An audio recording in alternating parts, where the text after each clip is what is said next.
కర్ణాటకలోని బెంగళూరులో కొత్త తరహా సైబర్ మోసం వెలుగులోకొచ్చింది.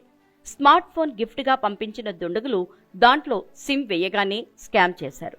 బ్యాంక్ ఖాతాలో ఉన్న 2.8 కోట్లు కాజేశారు. బెంగళూరుకు చెందిన ఓ యువకుడు సాఫ్ట్వేర్ ఇంజనీర్గా పనిచేస్తున్నాడు. ఇటీవల అతడికి ఫోన్ కాల్ వచ్చింది. కొత్త సిమ్ కార్డ్ కొనుగోలు చేసిన వారి నెంబర్లను లాటరీ తీశామని, మీరు స్మార్ట్ ఫోన్ గెలుచుకున్నారని చెప్పారు. అడ్రస్ అడిగి తెలుసుకున్న దుండగులు కొరియర్లో నిజంగానే సెల్ ఫోన్ పంపించారు.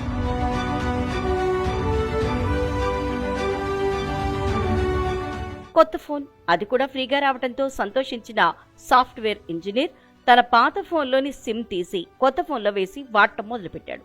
సిమ్ వేసిన గంటలో చాలా మెసేజ్లు, ఓటీపీలు వచ్చినా కొత్త ఫోన్ కావటం వల్ల వస్తున్నాయని పట్టించుకోలేదు.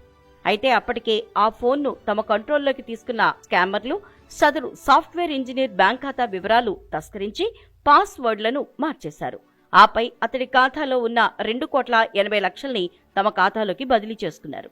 బ్యాంక్ ఖాతా మొత్తం ఖాళీ అయిన విషయం ఆలస్యంగా గుర్తించిన బాధితుడు ఆదివారం పోలీసులను ఆశ్రయించడంతో ఈ మోసం బయటపడింది.